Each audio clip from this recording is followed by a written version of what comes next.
showing. Thank you all so much for coming. My name is Dan Kelly, and I am pleased to announce that this is the 10th annual Shakespeare in the Law presentation.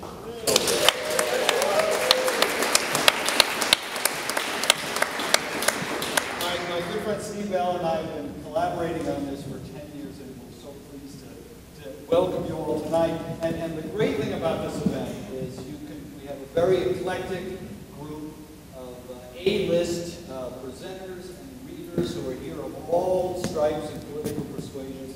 And we have this great debate in the atmosphere of civility and respect framed by Shakespeare's words, with a few laughs thrown in. So you're in for a real treat tonight. I want to thank, before I turn it over to Steve and to our host, Andy Card, I want to thank our friends at Commonwealth Shakespeare, Steve's wonderful organization I think telling you a little bit about, especially Ryan Maxwell and Abigail Rollins, who helped us out here tonight. I want to thank my law firm, McCarter and English, my two angels, Dottie Moore and Diane Bluestein, who are invaluable assistants in putting this event together. I want to thank Lance Olson and the staff of this wonderful, terrific theater that it's such a privilege to be in. I want to thank the support of the Mass Bar Association, who's been our partner in this for a long time. And of course, I want to thank the Federalist Society. I serve as the chair of the Boston Lawyers Division. We actually have Lisa Bassil here today from the National Office, who leads all of the lawyers' chapters.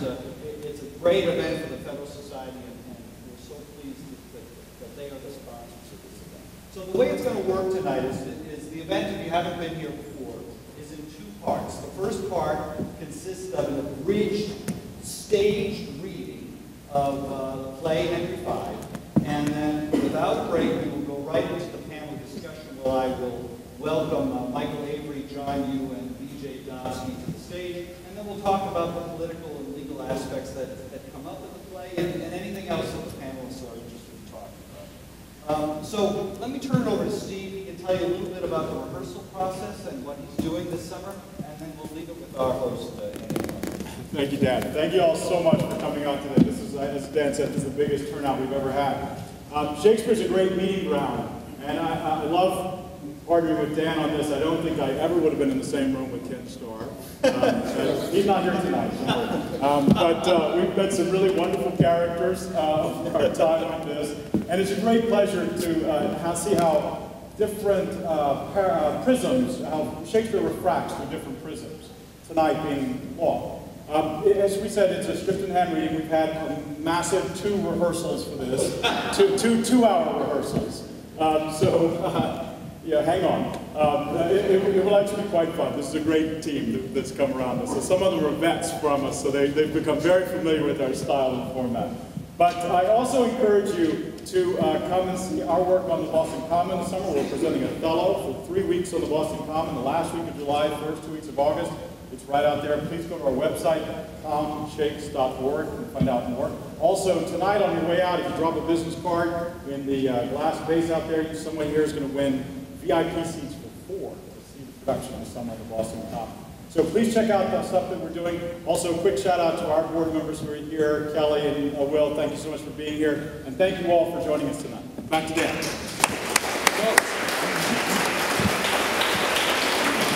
It's my great honor and privilege to welcome Massachusetts' own Andy Card.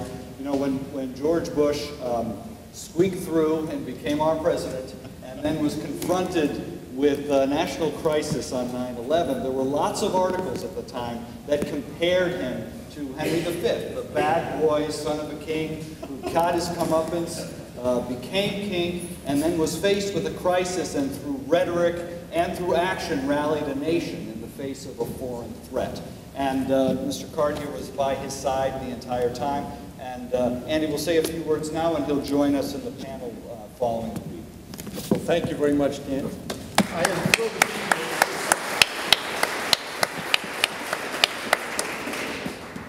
This venue, as we reflect on it, the other venue that I worked in with Henry V, known as George W. Bush. This is very majestic. His was oval, and there were no corners to hide in. And I found myself looking for a place to hide in that office many, many times, and not finding it.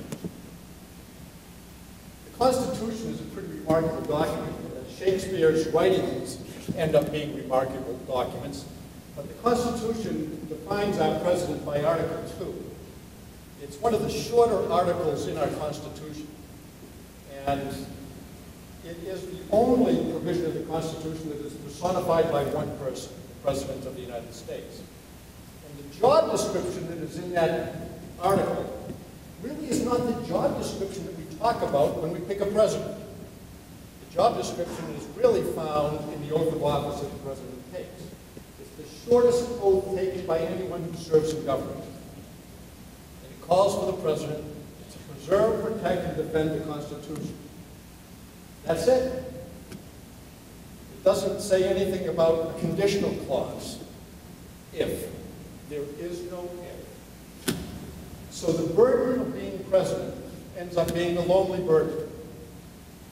And on September 11th, 2001, on a spectacular day, kind of like today, I whispered in the president's ear at a school in Sarasota, Florida, and told him something that he didn't expect to hear. He'd already been told that a small twin-engine prop plane crashed into one of the towers of the World Trade Center. He went into a classroom, I then interrupted him. Told him the second plane hit the second tower, America was under attack. I suspect that while he sat in that classroom, his mind focused on a cold, rainy, almost snowy day on January 20th, 2001, when he took the oath of office administered by Chief Justice Reynolds. And that called for him to be very lonely in his job. And he was faced by challenges that we're going to find are faced in the challenges in this presentation. The challenge of justice, the challenge of the law, and the challenge of rallying the people to a cause. Much of the rhetoric that you will hear tonight is much more flowery than the rhetoric that I heard in the Oval Office. But the decisions are very much the same, or they're informed by the same debate. And you know that the decisions that came on September 11th were phenomenally complicated. It was an unprecedented attack. It came from within, not from without, planned outside but carried out within. There were enemy combatants that didn't wear uniforms. There were challenges of how to treat people after they were captured. There was the great debate on whether or not the war was just. Did the law permit the president to make the lonely decisions that he had to make? Could the public be rallied? You're in for a treat in a very majestic place, but the debate ends up being real, and I let you live. Thank you very much for being here.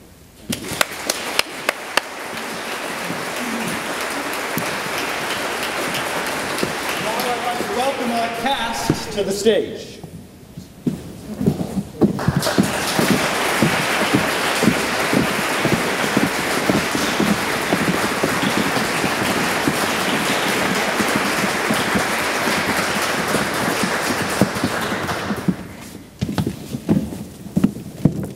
No, the red and blue do not stand for Republican and Democrat. They stand for the English and the French. If I could have the next slide, Ryan. I'm going to give you Henry V in 5 minutes, I hope. The play begins with a narrator.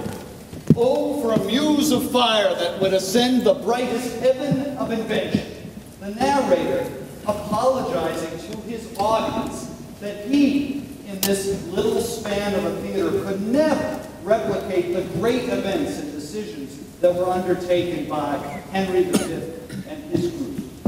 And I'm going to begin with an apology that we, this petty group of players, could never replicate the great Shakespearean actors who have performed Henry V, but we will try. You know, Shakespeare, next slide, Ryan. There's our hero. Shakespeare wrote this play in 1599, about 200 years ago. And he was describing events that took place about 200 years before his time. And in doing so, he immortalized England's kings through his own words. And no king is more lionized in Shakespeare's work than Henry V. King Harry. Next slide. That's a picture of him, a painting that is sort of a strange looking dude. If we go to the next slide, that's our modern depiction. He became king at the young age of 26 in 1413. But Shakespeare actually has the character of King Harry, or Prince Hal, in 3 of his plays. The play you're seeing tonight is like Revenge of the Jedi, without Ewoks. It's the 3rd part. In the first 2 parts, Henry IV Part 1 and Henry IV Part 2, Henry is Prince Hal, the young bad boy, son of a king, who frequents the taverns of the town and seemingly neglects his princely duties, and to the embarrassment of his father, who thinks that he will never be prepared to be king. When he assumes the throne at the young age of 26, he is viewed by suspicion by both the nobles and the clergy, who hold the rings of power in the English state. The play is really divided up into 3 intervals. You can think of it in 3 intervals, which describe the arc of Henry's decision and then launch of his attack on France, and ends with his conquest of France and marriage to the French Princess Catherine. You have the next slide. The first part of the play is actually a legal argument. This is actually the current Archbishop of Canterbury with the Dalai Lama. The Dalai Lama has nothing to do with this play. The first part of the play is really a conspiratorial conversation between the Archbishop of Canterbury of his time and the Bishop of Healey, played by John Montgomery and Judge O'Toole. Very concerned about the properties that are owned by the church, and engaging in a conversation as to whether, in fact, they can convince the king through bribery and through their own advocacy to invade France and leave the church alone with its lands. So what you see is a very elaborate, obscure, almost comical argument by these clerics as to why a particular law, the Salic law, an ancient law, does not apply and does not prevent Henry from taking the crown, from becoming the legitimate heir of France. It's as if all of the law clerks of the federal court and Ropes and Gray got together and put this brief together with 30,000 footnotes, which describe it, and you'll hear it for yourself. Shakespeare is telling us something in that long description of the Salic law and why it doesn't apply. He's hinting at the ambivalence between the law and the decision to go to war. Henry does decide to go to war. If I could have the next slide. Once a year, that's Henry as a comic hero. He's resolute. He decides that God is on his side, and he decides to invade France. The next part of the play, you're introduced to Harry's old drinking buddies. If I could have the next slide. This is my own private Idaho, Gus Van Zant's modern adaptation of Henry IV, Part 1 and Part 2. These are Harry's old drinking buddies. And what you see is, once Harry becomes king, he abandons his old drinking buddies, and they become the foot soldiers who go to war with Harry to France. Of course, their own interest is not to defeat the French, it's to loot and pillage and have as much fun as possible while avoiding at all costs the war. This movie is not fit for young audiences, but the next one is. I always told my kids that this Lion King was Hamlet with fur, but there's a lot of Henry IV Part 1 and 2 in it as well. Timon and Pumbaa take Prince Harry or Prince Simba away from the realm, and he spends his time playing with them, but then realizes that he has obligations and must go back. Okay? In the second interval of the play, we see Harry's conquest of France. Get on the next slide. And there's actually a depiction of the route that the English took, and the 2 major battles which are depicted on the map. First, the siege of Harfleur, which took many, many days, and then the great battle at Agincourt, where Harry's forces were depleted, they were sick, and he was actually on his way back to the port of Calais to get to England because he did not feel he had adequate supplies and healthy men to be able to beat the French. Shakespeare, in his description of the siege of Harfleur and of Agincourt, mixes both patriotic elegies, the great St. Crispin speech, with also the horror and the hard-nosed, brutal tactics that Harry must engage in, including threatening the worst types of atrocities, which you'll hear during the play. If you could, next slide, that's a depiction of the siege of Harfleur. Next one. That's the Lego version. And the next slide. That's a depiction of the battle at Agincourt, where the English were against, I think, 5-1. The odds were against them, and yet they defeated. And what Shakespeare stresses is Harry's will, his ability to connect with both the nobles and the commoners, that lifts the English up and allows them to defeat the French. If you go to the next slide, there are two movies of this play that were issued in the 20th century. They sort of depict both the flip side of the patriotic elegies and the brutality of war. The first one was Laurence Olivier in 1944, which came out just at the time of the Normandy invasion. The stress there was on England and patriotism, defending the realm. You can see the nobility and purpose in his face. The next movie came out in 1989, if I could have the next slide, which focused much more on the brutality of war, the muck and the grit and the death and destruction that occurs when war happens. The next part of the play depicts the French side of things. Of course, we all hate the French today, and they all hated the French 200 years ago, and they hated them 200 years before that. So if we see the next slide, here's a depiction of the King and Queen of France, played here by Judge Woodlock and Judge Sarris. That's not Judge Woodlock and Judge Sarris. And if we have the next slide, that's the great actor Paul Scofield, who played the King of France with his director. What you see with the French, you see the French king and his son, the Dauphin. You see this represented Dauphin. Dauphin is like the Prince of Wales. The next person to inherit the line was his son. You see the conversation between them and the French court, where there's an arrogance, thinking that the English will be easily beaten, especially when led by this king with this bad boy reputation. But the French king is a wise man, and slowly but surely realizes what he's up against, because he remembers what he was up against before. Go to the next slide.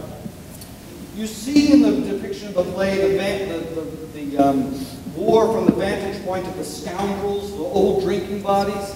You'll see Harry, as king, makes the decision to hang one of his old drinking buddies, Bardolph, because he loots a church. Next slide. You see the point of view of the grunts. I mean, I think of Band of Brothers, which was obviously named from Henry V, that great depiction of the Easy Company during World War II. There's this remarkable scene where Harry, in disguise, moves among his men and hears them speak about the horrors of war and the uncertainty of their own fate, much like you hear in any war movie today. Next slide. It's as if they are the Band of Brothers that represented Easy Company during World War II. I mean, it's fitting, I think, that the Normandy invasion was we just had the 60th anniversary. The next slide.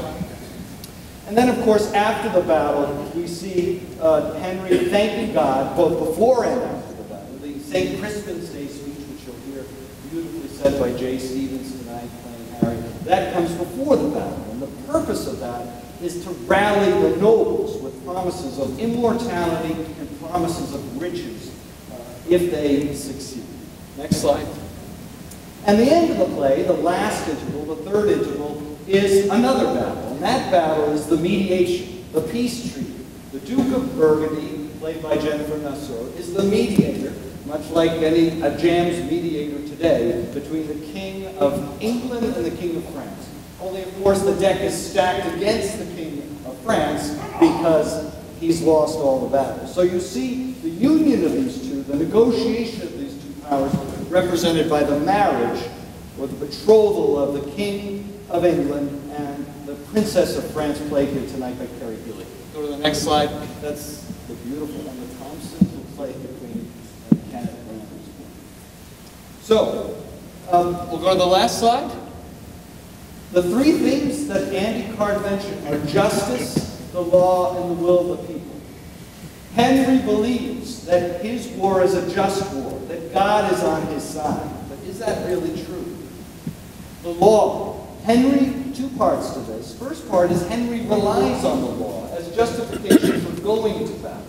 And then once the battle begins, he relies on the rigid rules of law to go so far as to hang his own friend when he breaks those rules. And yet he threatens the most bestial atrocities and kills at one point all the French prisoners when he feels that his own victory is threatened. And finally, the will of the people. Henry moves among his men like Harry in the night and instills confidence in his people, both the commoners and nobility. Unlike any Shakespearean king, he is comfortable among all types of men. And it's the will of the people that he believed he needs in order to succeed. So with that, I want to thank you again, and now let me present Henry V.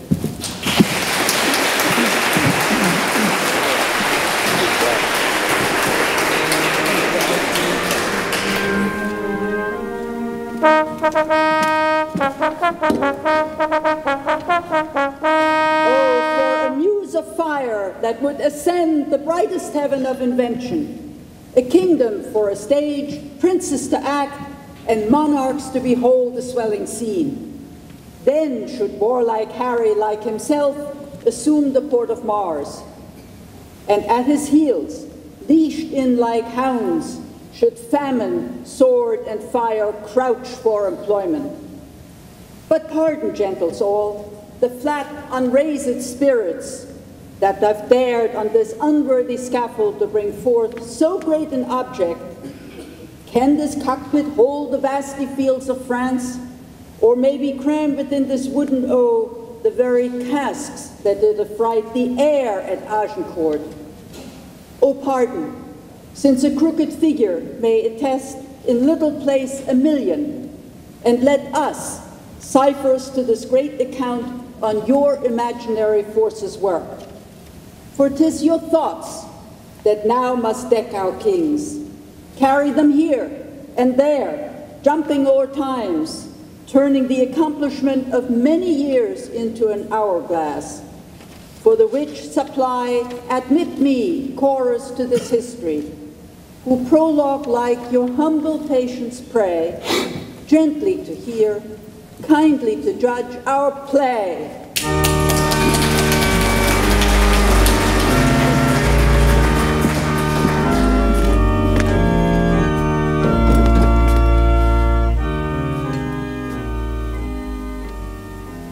My lord, I'll tell you, that self-bill is urged, which in the 11th year of the last king's reign was like, and indeed against us had passed, but that the scrambling and unquiet time did push it out of farther question. But how, my lord, shall we resist it now? It must be thought on. If it pass against us, we lose the better half of our possession. For all the temporal lands which men devout by testament have given the church would they strip from us. But what prevention? The king is full of grace and fair regard. And a true lover of the Holy Church.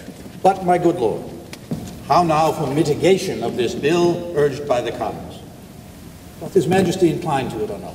He seems indifferent, or swaying rather more upon our part than cherishing the exhibitors against us. For I have made an offer to His Majesty upon our spiritual convocation, and in regard of causes now in hand, which I have opened to His Grace at large as touching France, to give a greater sum than ever at one time the clergy yet did to his predecessors part withal. How did this offer seem received, my lord? With good acceptance of His Majesty, save that there was not time enough to hear, the French ambassador upon that instant craved audience. But the hour, I think, is come to give him hearing.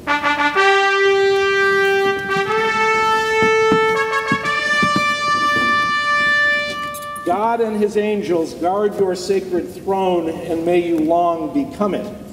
Sure, we thank you. My learned Lord, we pray you to proceed and justly and religiously unfold why the law salique that they have in France, or should not, bar us in our claim. And God forbid, my dear and faithful Lord, that you should fashion, rest, or bow your reading, or nicely charge your understanding soul with opening titles miscreant, whose right suits not in native colors with the truth. For God doth know how many now in health shall drop their blood in approbation of what your reverence shall incite us to. Therefore, take heed how you impawn our person, how you awake our sleeping sword of war. We charge you, in the name of God, take heed, for never did two kingdoms contend without much fall of blood, whose guiltless drops are every one a woe, a sore complaint against him whose wrong gives edge unto the sword, that makes such waste in brief mortality. Under this conjuration, speak, my Lord, for we will hear, note, and believe in heart that what you speak is your conscience washed as pure as sin with baptism. Then hear me, gracious sovereign, and you peers, that owe yourselves, your lives, and services to this imperial throne. There is no bar to make against your highness's claim to France, but this, which they produce from Pharamond, in terram salicam mulieres ne succedent. No woman shall succeed in Salic land, which Salic land the French unjustly glows to be the realm of France, and Pharamond, the founder of this law and female bar. Yet their own authors faithfully affirm that the land Salic is in Germany, between the floods of Sala and of Elbe, where Charles the Great, having subdued the Saxons there left behind and settled certain French, who, holding in disdain the German women for some dishonest manners of their life, established then this law. To wit, no female should be inheritrix in Salic land, which Salic, as I said, twixt Elbe and Sala, is at this day in Germany called Meissen. Then doth it well appear that Salic law was not devised for the realm of France, nor did the French possess the Salic land until 401 and 20 years after defunction of King Pharamond, idly supposed the founder of this law, who died within the year of our redemption, 426, and Charles the Great subdued the Saxons and did seat the French beyond the river Sala in the year 805. Besides, their writers say, King Pepin, which deposed Childeric, did as heir general, being descended of Blithild, which was the daughter of King Clothaire, make claim entitled to the crown of France. Hugh Capet also, who usurped the crown of Charles the Duke of Lorraine, sole heir male of the true line and stock of Charles the Great, defined his title with some shows of truth. Though in pure truth it was corrupt and naught, conveyed himself as heir to the Lady Lingaire, daughter to Charlemagne, who was the son to Louis the Emperor, and Louis the son of Charles the Great. Also, King Louis X, who was sole heir to the usurper Capet, could not keep quiet in his conscience, wearing the crown of France, till satisfied that fair Queen Isabel, his grandmother, was lineal to the Lady Ermengarde, daughter to Charles, the aforesaid Duke of Lorraine. By the which marriage, the line of Charles the Great was reunited to the crown of France. So that, as clear as is the summer's sun, King Pepin's title and Hugh Capet's claim, King Louis his satisfaction, all appear to hold in right and title of the female. So do the kings of France unto this day, howbeit they would hold up this Salic law to bar your highness claiming from the female, and rather choose to hide them in a net than amply to embar their crooked titles usurped from you and your progenitors. May I with right and conscience make this claim? The sin upon my head, dread sovereign, for in the book of Numbers is it writ, when the man dies, let the inheritance descend unto the daughter. Gracious Lord, stand for your own. Unwind your bloody flag. Look back into your mighty ancestors. Go, my dread Lord, to your great-grandsire's tomb from whom you claim. Invoke his warlike spirit and your great-uncle's, Edward the Black Prince, who on the French ground played a tragedy, making defeat on the full power of France while his most mighty father on a hill stood smiling to behold his lion's whelp forage in blood of French nobility. Calling the messenger sent from the Dauphin, now we are well resolved, and by God's help and yours, the noble sinews of power, France being ours, we will bend it to our awe or break it all to pieces. Now we are well prepared to know the pleasure of our fair cousin Dauphin, for we hear your greeting is from him and not from the king. May it please your majesty to give us leave freely to render what we have in charge, or shall we sparingly show you far off the Dauphin's meaning and our embassy? We are no tyrant, but a Christian king, unto whose grace and passion is as subject as are our wretches fettered in our prisons. Therefore, with frank and uncurbed plainness, tell us the Dauphin's mind. Thus, then, in a few, your highness, lately sending into France, did claim some certain dukedoms in the right of your great predecessor, King Edward III, in answer of which claim, the prince our master says that you savor too much of your youth, and bids you be advised there's not in France that can be with a nimble galliard won. You cannot rebel into dukedoms there. He therefore sends you meter for your spirit, this ton of treasure.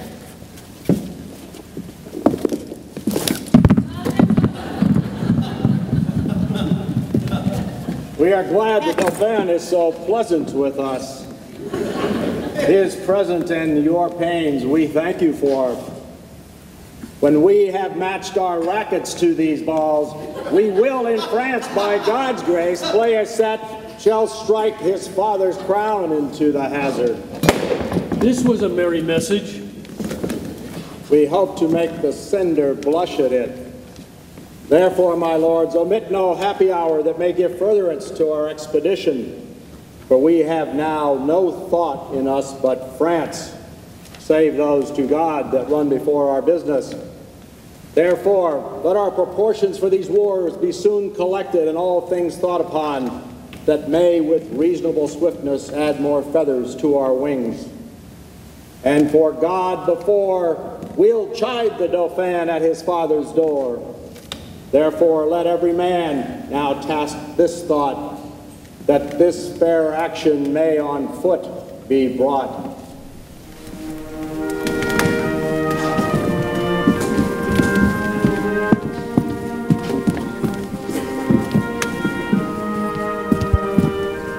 Now all the youth of England are on fire. Silken dalliance in the wardrobe lies. Now thrive the armorers, and honor's thought reigns solely in the breast of every man. They sell the pasture now to buy the horse, following the mirror of all Christian kings with winged heels as English Mercuries.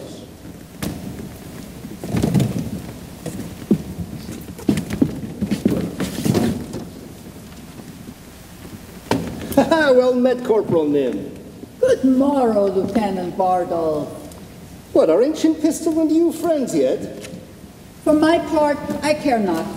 I say little, but when time shall serve, there shall be smiles.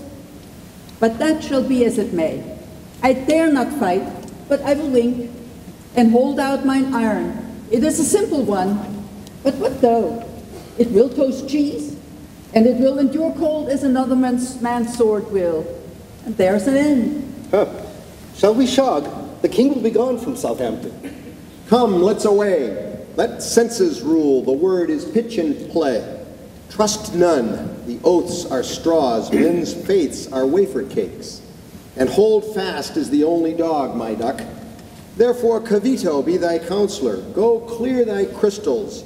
Yoke fellows in arms. Let us to France like horse leeches, my boys, to suck the very blood to suck.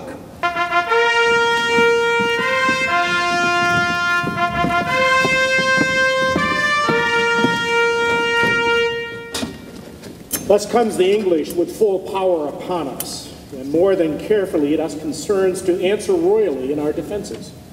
Therefore the Dukes of Berry and Brabant, or Orleans, shall make forth, and you, Prince Dauphin, with all swift dispatch to line and do repair our towns of war with men of courage, and with means defending.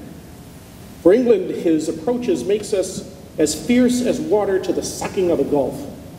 It fits us, then, to be as provident as fear may teach us out of late examples left by the fatal and neglected English upon our fields. My most redoubted father, it is most meet we arm us against the foe, for peace itself should not so dull a kingdom. Though war nor no known quarrel were in question, but that defenses, musters, and preparations should be maintained, assembled, and collected, as were war in expectation. Therefore, I say, 'tis meet we all go forth to view the sick and feeble parts of France, and let us do it with no show of fear, no, with no more than if we heard that England were busy with a Whitsun Morris dance. For my good liege, she so idly cam'd, her sceptre so fantastically borne, by a vain, giddy, shallow, humorous youth, that fear attends her not. Think we King Henry strong, and princes, look you strongly armed to meet him. The kindred of him hath been fleshed upon us, and he is bred out of that bloody strain that haunted us in our familiar paths. Ambassadors from Harry, King of England, do crave admittance to your majesty. We'll give them present audience. Go and bring them.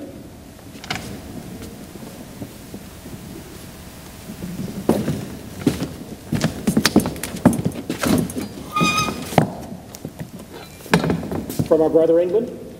From him, and thus he greets your majesty. He wills you, in the name of God Almighty, that you divest yourself and lay apart the borrowed glories that by gift of heaven, by law of nature and of nations, belong to him and to his heirs, namely the crown, and all the wide-stretched honors that pertain, by customs and ordinances of times, unto the crown of France, that you may know, 'tis no sinister nor no awkward claim, picked from the worm holes of long vanished days, nor from the dust of old oblivion raked.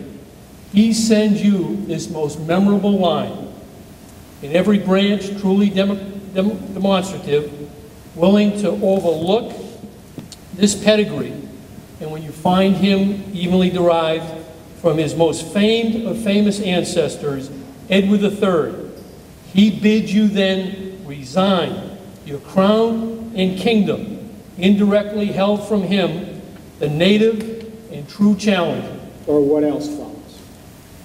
Bloody constraint. For us, we will consider this further.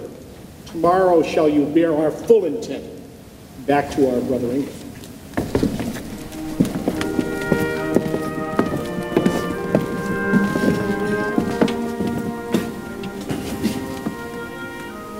Thus with imagined wing our swift scene flies, in motion of no less celerity than that of thought.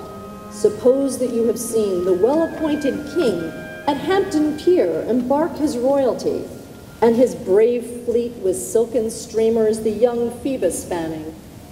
Play with your fancies, and in them behold upon the hempen tackle ship boys climbing, Hear the shrill whistle that doth give order to sounds confused.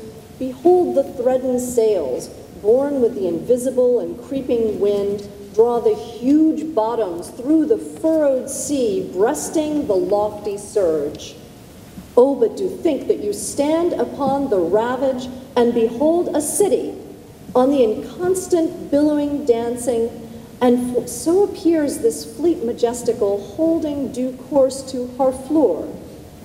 Follow, follow, grapple your minds to sternage of this navy, and leave your England, as dead midnight still, guarded with grandsires, babies, and old women, either past or not arrived to pith and puissance. For who is he whose chin is but enriched with one appearing hair, that will not follow these culled and choice-drawn cavaliers to France? Work, work your thoughts, and therein see a siege. Behold the ordnance on their carriages, with fatal mouths gaping on girded Harfleur. Suppose the ambassador from the French comes back, tells Harry that the king doth offer him Katherine, his daughter, and with her to dowry some petty and unprofitable dukedoms. The offer likes not, and the nimble gunner with linstock now the devilish cannon touches, and down goes all before them. Still, be kind, and eke out our performance with your mind.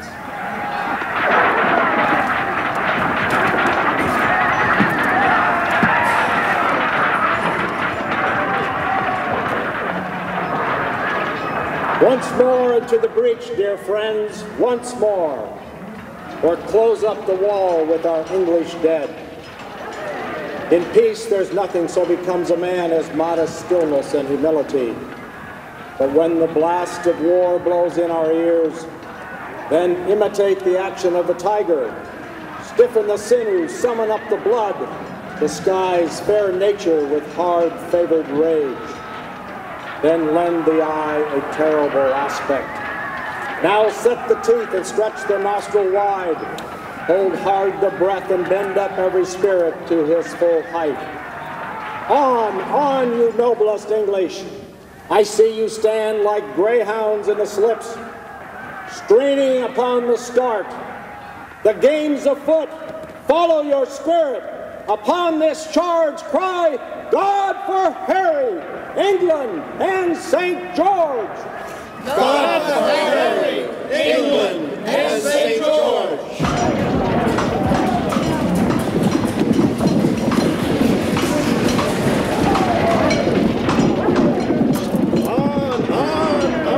On, to the breach, to the breach!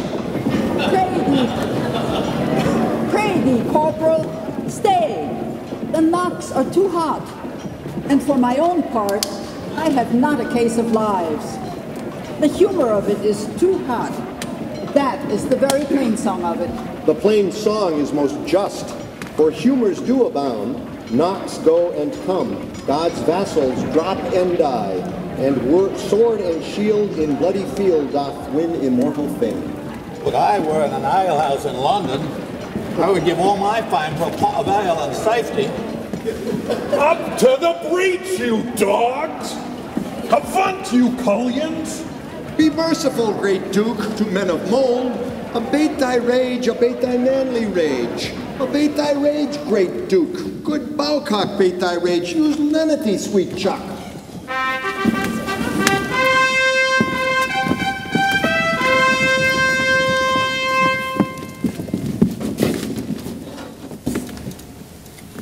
How yet resolves the governor of the town.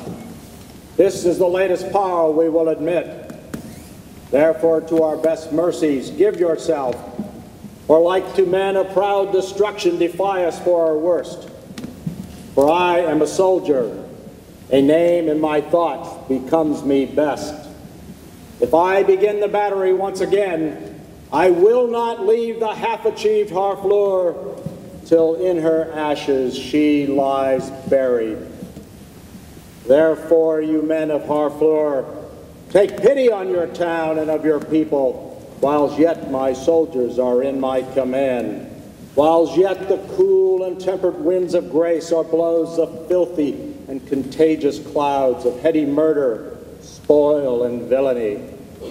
If not, why in a moment look to see the blind and bloody soldier with foul hand defile the locks of your shrill, shrieking daughters, your fathers taken by their silver beards and their most revered heads dashed to the walls, and your naked infants spitted upon pikes, whilst the mad mothers with their howls confused do break the clouds as did the wives of Jury at Herod's bloody hunting slaughtermen.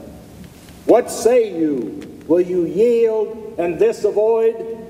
Or guilty in defense be thus destroyed? Our expectation hath this day an end. The Dauphin, whom of succors we entreated, returns to us that his powers are not yet ready to raise so great a siege. Therefore, great King, we yield our town and lives to thy soft mercy. Enter our gates, dispose of us and ours, for we no longer are defensible. Open your gates. Come, Uncle Exeter, go and enter Harfleur, and there remain and fortify her strongly against the French. Use mercy to them all. For us, dear uncle, the winter is coming on, and sickness growing upon our soldiers. We will retire to Calais. Tonight, in Harfleur, we will be your guest. Tomorrow, for the march, are we addressed.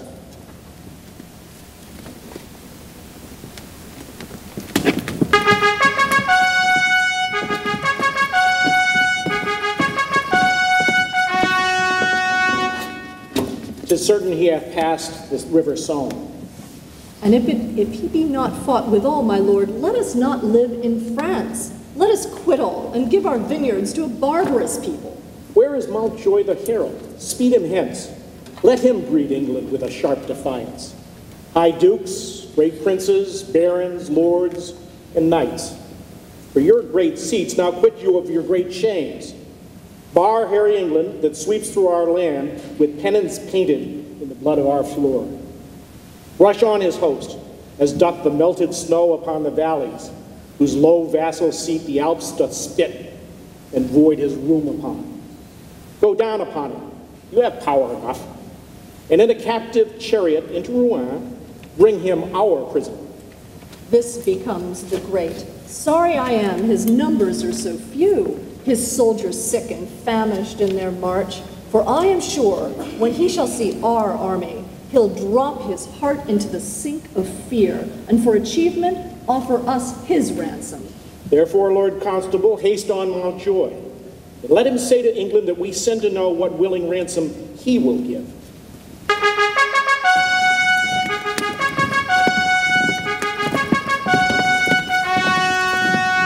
Captain, I thee beseech to do me favors. The Duke of Exeter doth love thee well. Ay, I praise God, and I have merited some love at his hands. Bardolph, a soldier firm and sound of heart, and of buxom valor, hath by cruel fate and giddy fortune's furious fickle wheel, that goddess blind that stands upon the rolling restless stone, fortune is Bardolph's foe, and frowns on him. For he hath stolen a pax, and hanged must be, a damned death. Let gallows gape for dog, let man go free, and let not hemp his windpipe suffocate. But Exeter hath given the doom of death for pax of little price. Therefore go speak, the Duke will hear thy voice, and let not Bardolph's vital thread be cut with edge of pennycord and vile reproach. Speak, Captain, for his life, and I will thee requite. Certainly, ancient, it is not a thing to rejoice at. For if, look you, he were my brother, I would desire the Duke to use his good pleasure and put him to execution, for discipline ought to be used. Die and be damned, and fig all for thy friendship. It is well. The fig of Spain.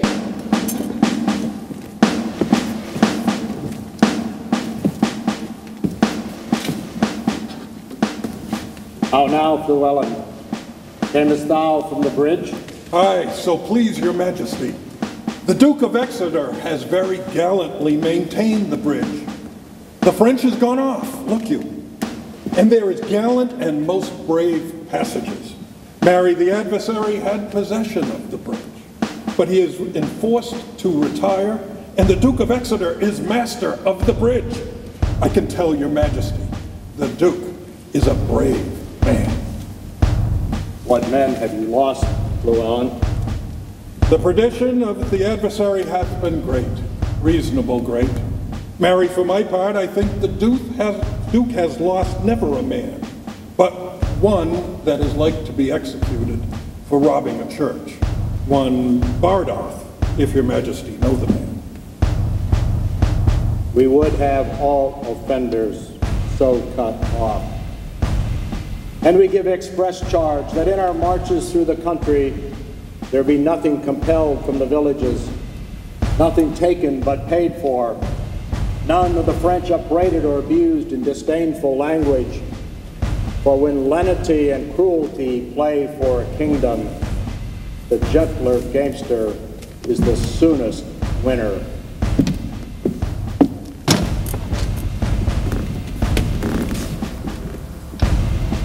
You know me by my habit. Well, then I know thee. What shall I know of thee? My master's mind. Unfold it. Thus says my king, say thou to Harry of England, though we seemed dead, we did but sleep. Advantage is a better soldier than rashness. Tell him we could have rebuked him at Harfleur, but that we thought not good to bruise an injury till it were full ripe. Now we speak upon our cue, and our voice is imperial.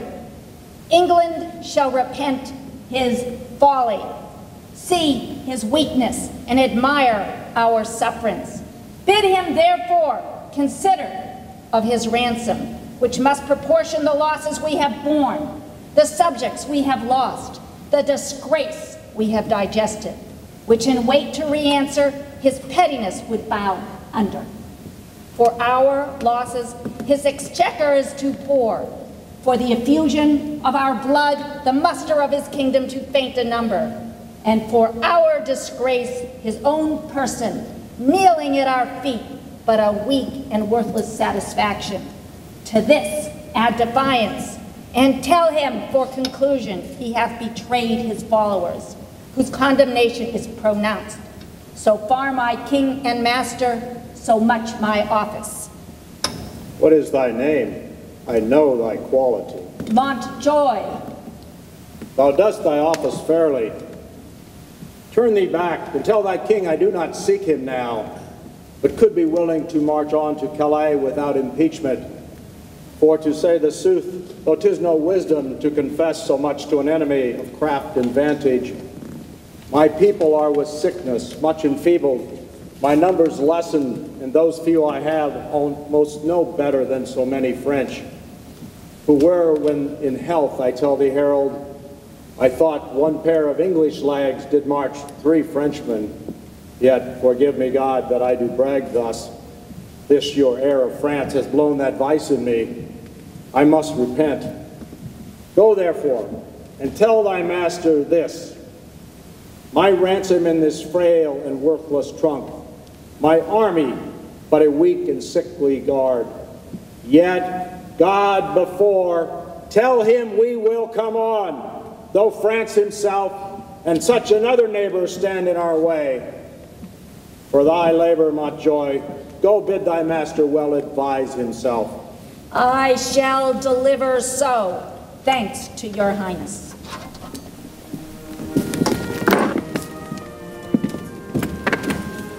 Now entertain conjecture of a time when creeping murmur and the pouring dark fills the vast vessel of the universe. From camp to camp through the foul womb of night, the hum of either army stilly sounds, that the fixed sentinels almost receive the secret whispers of each other's watch. Proud of their numbers and secure in soul, the confident and over-lusty French Do the low-rated English play at dice, and chide the crippled, tardy-gated knight, who like a foul and ugly witch does limp so tediously away. The poor condemned English, like sacrifices, by their watchful fires sit patiently and inwardly ruminate the morning's danger. And their gesture, sad investing, lank, lean cheeks and war-worn coats, presenteth them unto the gazing moon so many horrid ghosts. Oh, now, who that will behold the royal captain of this ruined band, walking from watch to watch, from tent to tent, let him cry praise and glory on his head. For forth he goes and visits all his host, bids them good morrow with a modest smile, and calls them brothers, friends, and countrymen. Behold, as may unworthiness define, a little touch of Harry in the night. And so our scene must to the battle fly, where, oh, for pity, we shall much disgrace with 4 or 5 most vile and ragged foils, right indisposed, in brawl ridiculous, the name of Agincourt. Yet sit and see, minding true things by what their mockeries be.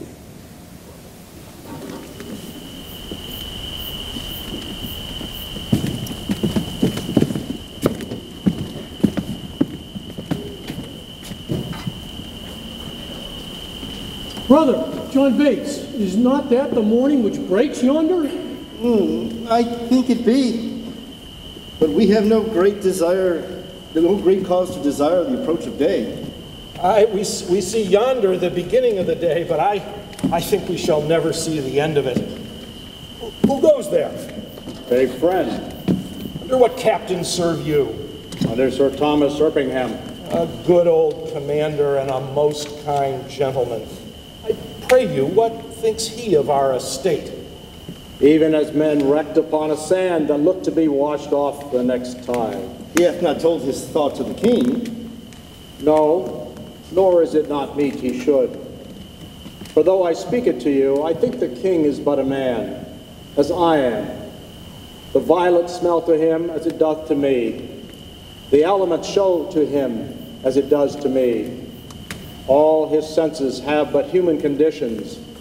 His ceremonies laid by, his affections are higher mounted than ours. Yet, when they stoop with the like wing. Therefore, when he sees reason of fears as we do, his fears out of doubt be the same relish as ours are. Yet in reason, no man should possess him with any appearance of fear, lest he by showing it should dishearten his army.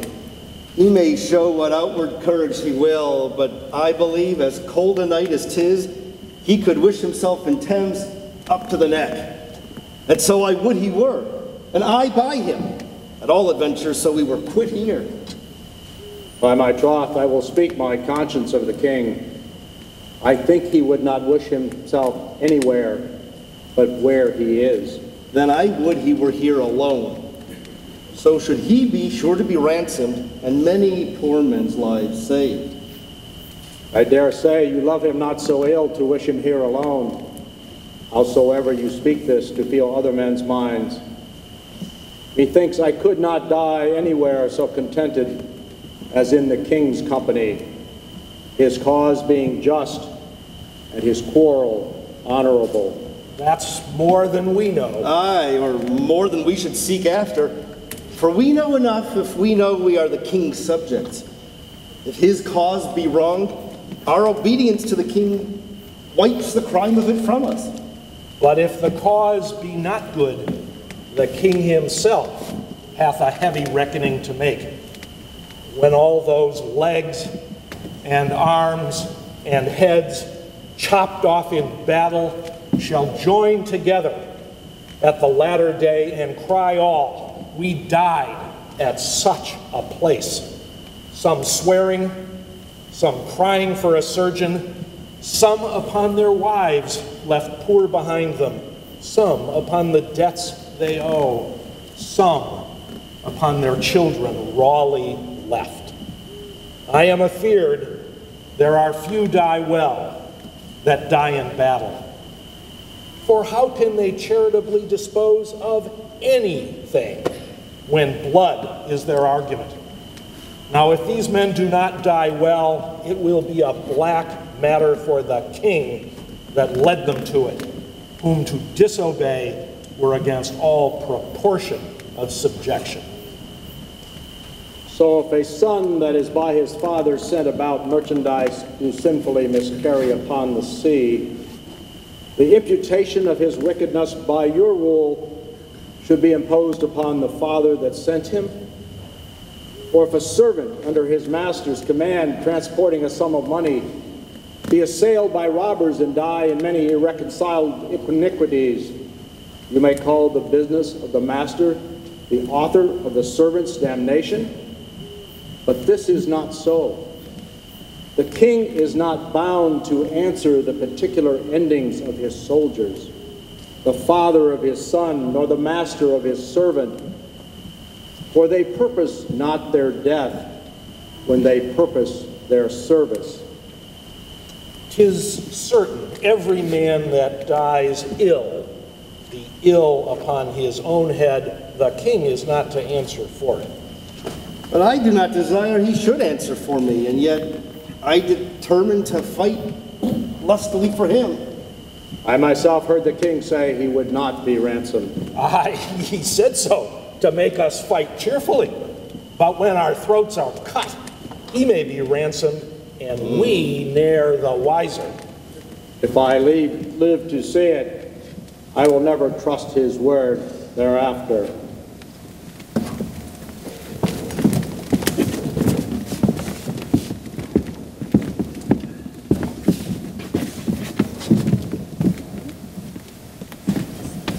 O God of battles, steel my soldiers' hearts, possess them not with fear, take from them the sense of reckoning if the opposed numbers pluck their hearts from them.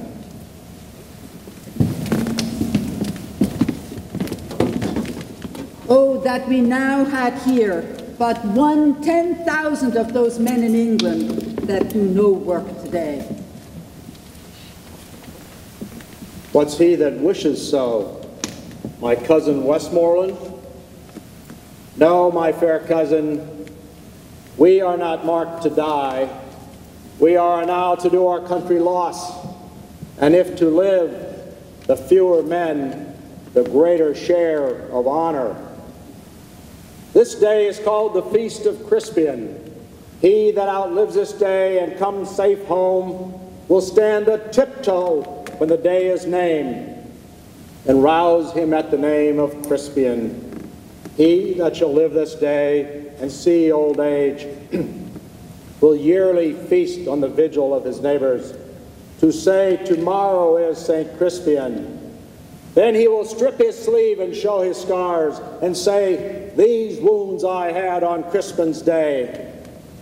Old men forget, yet shall be forgot, but he'll remember with advantages what feats he did that day. Then shall our names, familiar in his mouth as household words, Harry the King, Bedford, Exeter, Warwick, Talbot, Salisbury, and Gloucester, be in their flowing cups freshly remembered. This story shall the good man teach his son, and Crispian shall ne'er go by from this day to the ending of the world, but we in it shall be remembered. We few, we happy few, we band of brothers. For he today that sheds his blood with me shall be my brother. Be he ne'er so vile, this day shall gentle his condition.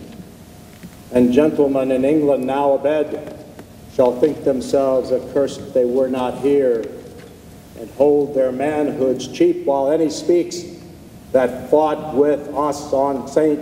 Crispin's day. My sovereign lord, bestow yourself with speed. The French are bravely in their battles set, and will with all expedience charge on us. All things are ready, if our minds be so.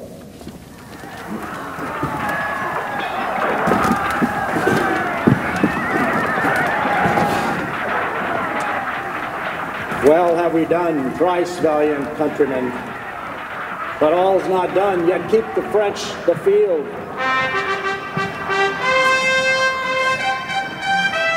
But hark, what new alarm is this?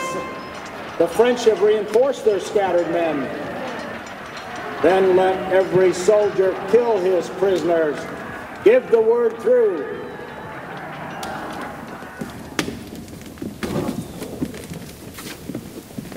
Kill the boys and the luggage. 'Tis expressly against the law of arms. 'Tis as arrant a piece of knavery, mark you now, as can be offered. In your conscience now, is it not? 'Tis certain there's not a boy left alive, and the cowardly rascals that ran from the battle have done this slaughter. Besides, they have burned and carried away all that was in the king's tent. Wherefore the king, most worthily, hath caused every soldier to cut his prisoner's throat. Oh, 'tis a gallant king. Comes back his majesty.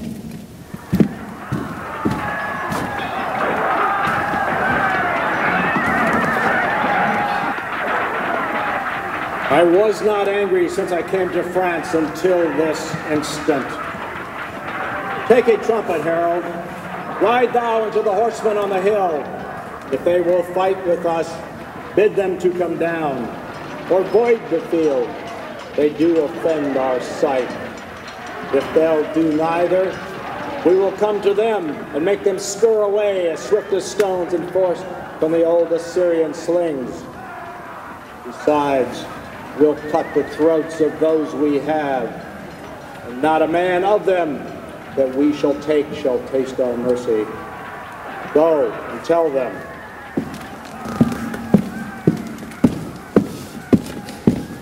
Here comes the herald of the French, my liege. His eyes are humbler than they used to be. How now, what meets this, herald? Knowst thou not that I have fined these bones of mine for ransom? Comest thou again for ransom? No, great king. I come to thee for charitable license, that we may wander o'er this bloody field, to look our dead, and then to bury them, to sort our nobles from our common men. For many of our princes, woe the while, lie drowned and soaked in mercenary blood.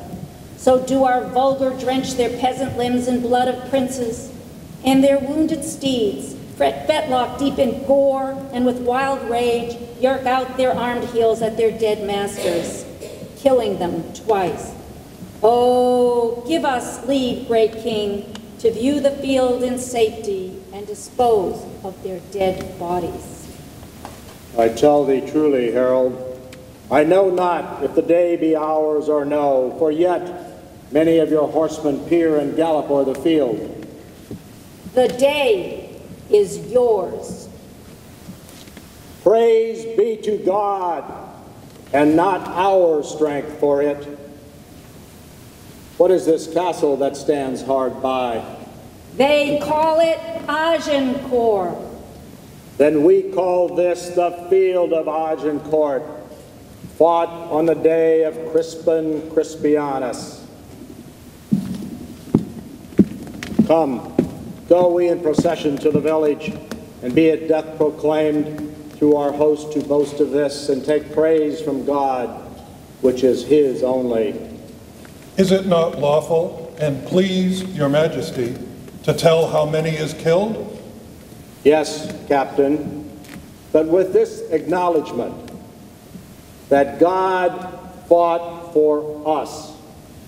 Yes, my conscience, he did us great good.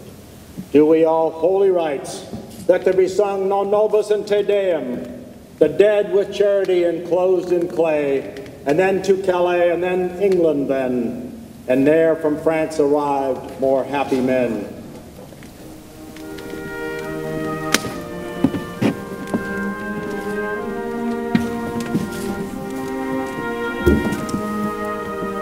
Vouchsafe to those that have not read the story that I may prompt them. And of such as have, I humbly pray them to admit the excuse of time, of numbers, and due course of things, which cannot in their huge and proper life be here presented. Now, we bear the king toward Calais, grant him there seen, heave him away upon your winged thoughts athwart the sea. Behold the English beach, pales in the flood with men and wives and boys, whose shouts and claps outvoice the deep-mouthed sea, which like a mighty whiffler before the king seems to prepare his way. So let him land, and solemnly see him set on to London. So swift a pace hath thought that even now you may imagine him upon Blackheath, or that his lords desire him to have borne his bruised helmet and his bended sword before him through the city. He forbids it, being free from vainness and self-glorious pride, giving full trophy, signal, and ostent quite from himself to God. Now, in London place him. As yet the lamentation of the French invites the King of England stay at home. The Emperor is coming in behalf of France to order peace between them. And omit all the occurrences, whatever chanced, till Harry's back return again to France. There must we bring him, and myself have played the interim by remembering you, 'tis past. Then brook abridgment and your eyes advance after your thoughts straight back to France.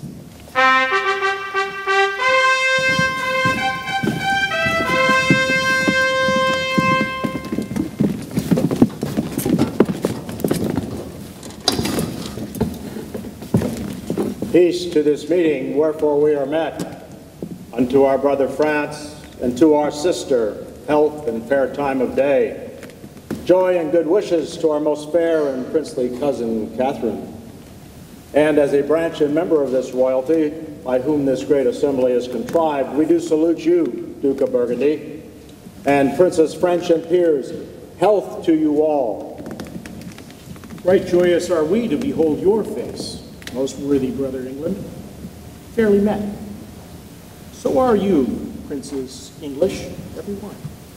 So happy be the issue, brother England, of this good day, and of this gracious meeting, as we are now glad to behold your eyes which hitherto have borne in them against the French, that had met them in their bent the fatal balls of murdering basilisks, the venom of such looks, we fairly hope have lost their quality, and that this day shall change all griefs and quarrels into love. To cry amen to that, thus we appear.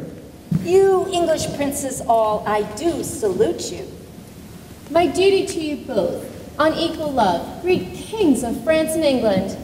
I have labored with all my wits, my pains and strong endeavors, to bring your most imperial majesties unto this bar and royal interview.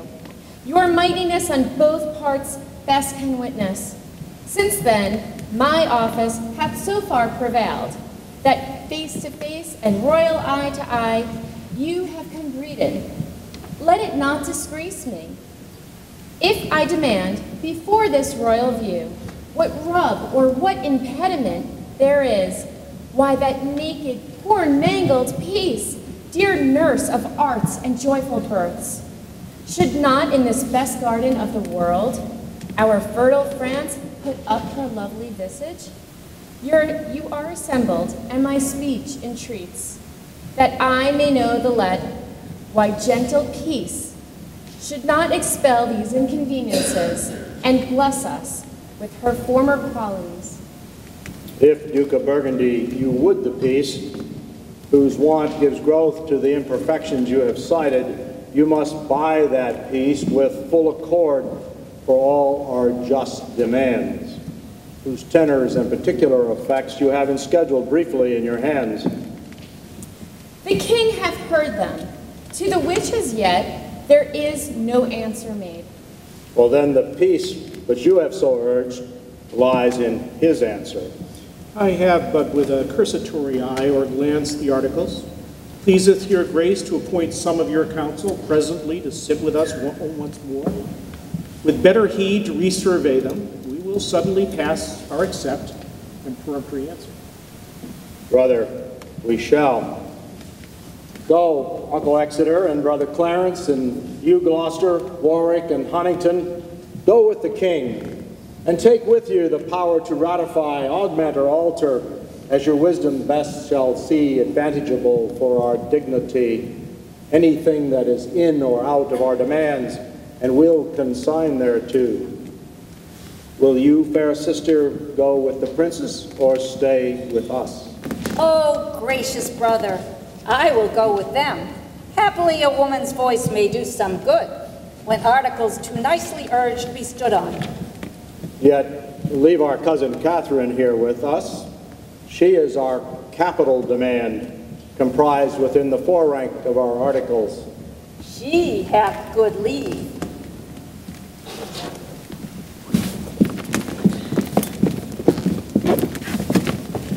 Fair Katherine, and most fair, will you vouchsafe to teach a soldier terms such as will enter at a lady's ear and plead his love suit to her gentle heart? Your Majesty will mock at me. I cannot speak your England. Oh, fair Katherine, if you will love me soundly with your French heart, I will be glad to hear you confess it brokenly with your English tongue. Do you like me, Kate? Pardonnez-moi, I cannot tell what is like me. An angel is like you, Kate. You are like an angel. Oh, bon Dieu, les langues des hommes sont pleines de tromperies. What says you, fair one, that the tongues of men are full of deceits? Oui, that the tongues of the mans is be full of deceits. The princess is the better Englishwoman. In faith, Kate, my wooing is fit for thy understanding. I'm glad thou canst speak no better English, for if thou could, thou would find me such a plain king, thou wouldst think I had sold my farm to buy my crown. I know no ways to mince it in love, but to say directly, I love you. Then, if you urge me further to say, do you in faith, I wear out my suit. Give me your answer, in faith do. And so, clap hands, a bargain? Ça, votre honneur, me understand well. Mary, if you would put me to verses or to dance for your sake, Kate, why, you undid me. For the one I have neither words nor measure, and for the other have no strength in measure, yet a reasonable measure in strength. If I could win a lady at leapfrog, or by vaulting into my saddle with my armor on my back, under the correction of bragging be it spoken, I should quickly leap into a wife. Or if I might buffet for my love, or bound my horse for her favors, I could lay on like a butcher and sit like a jackanapes, never off. But before God, Kate, I cannot look greenly nor gasp out my eloquence, nor I have no cunning in protestation, only downright oaths, which I never use till urge, and never break for urging. If thou canst love a fellow of this temper, Kate, whose face is not worth sunburning, that never looks in his glass for love of anything that he sees there, let thine eye be thy cook. I speak to thee, a plain soldier. If thou canst love me for this, take me. If not, I say to thee that I shall die. It's true, but for thy love, by the Lord, no. Yet I love thee too. Is it possible that I should love the enemy of France? No, it is not possible that you should love the enemy of France, Kate. But in loving me, you should love the friend of France. For I love France so well that I will not part with a village of it. I will have it all mine.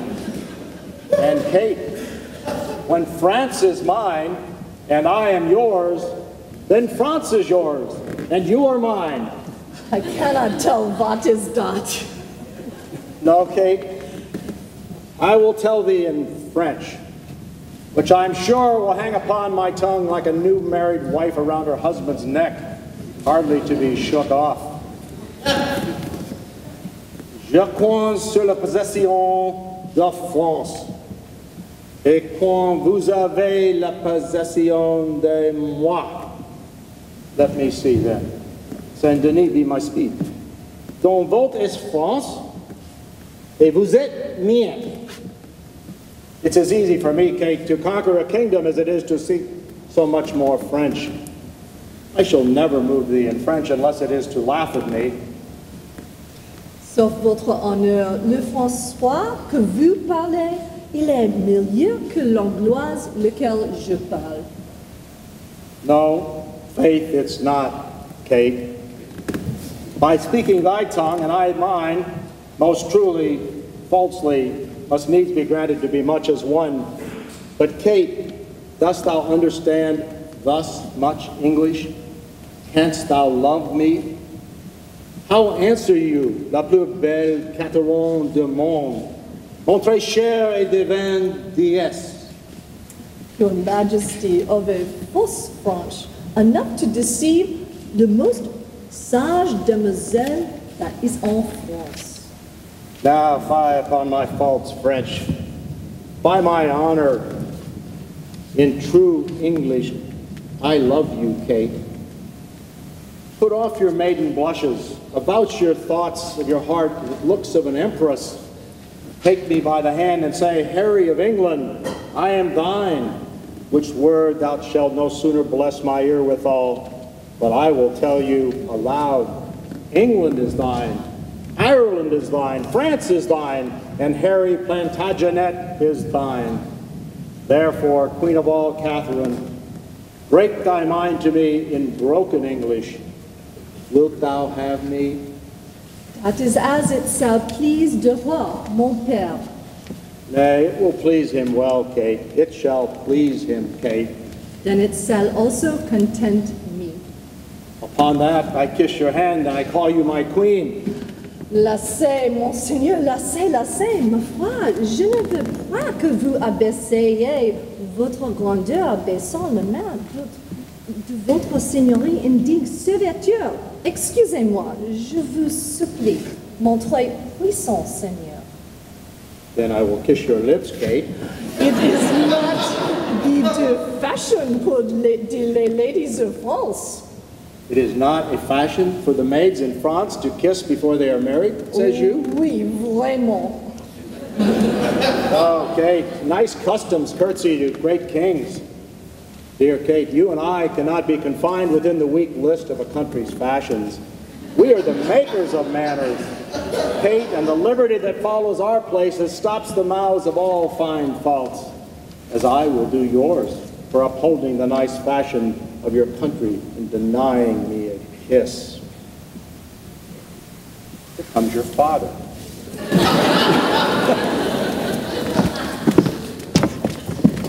God save your majesty! My royal cousin teach you, our princess, English? I would have her learn, my fair cousin, how perfectly I love her, and that is good English. Shall Kate be my wife? So please you, we have consented to all terms of reason. It's so, my lords of England? The king hath granted every article, his daughter first, and then in sequel all, according to their firm proposed natures. Only he has not yet subscribed this, where your majesty demands that the king of France have any occasion to write for matter of grant, shall name your highness in this form and with this edition in French. Notre Dame, Fils Henri, Roi d'Angleterre, Père et de France. And thus in Latin, Prae Clarissimus, Filius Noster, Enricus Rex Angli, et Hieris Franci. For this I have not denied. At your request shall make me let it pass. I pray you then, in love and dear alliance, let that one article rank with the rest, and thereupon give me your daughter. Take her fair son, and from her blood raise up issue to me, that the contending kingdoms of France and England, whose very shores look pale with envy of each other's happiness, they may cease their hatred, and this dear conjunction plant neighborhood and Christian-like accord in their sweet bosoms, that never war advance his bleeding sword twixt England and fair France. Amen. Amen.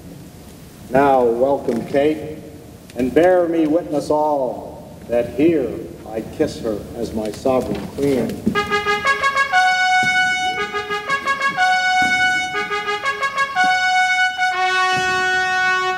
God, the best maker of all marriages, combine your hearts in one, your realms in one, as man and wife, being two, are one in love. So be there twixt your kingdoms such a spousal that never may ill office or fell jealousy, which troubles off the bed of blessed marriage, thrust in between the paction of these kingdoms to make divorce of their incorporate league, that English may as French Englishmen receive each other. God speak this, Amen. Amen. Prepare we for our marriage, on which day my Lord of Burgundy will take your oath, and all the peers for surety of our leagues. Then shall I swear to Kate, and you to me, and may our oaths well kept and prosperous be.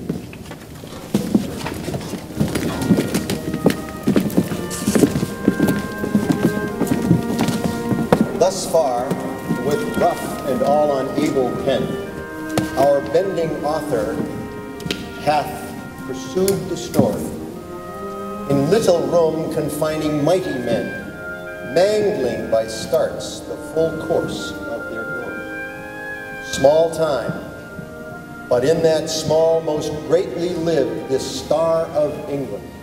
Fortune made his sword, by which the world's best garden he achieved, and of it left his son, imperial lord. Henry VI, in infant bands, crowned King of France and England, did this king succeed, whose state so many had the managing that they lost France and made his England bleed, which oft our stage hath shown, and for their sake, in your fair minds, let this acceptance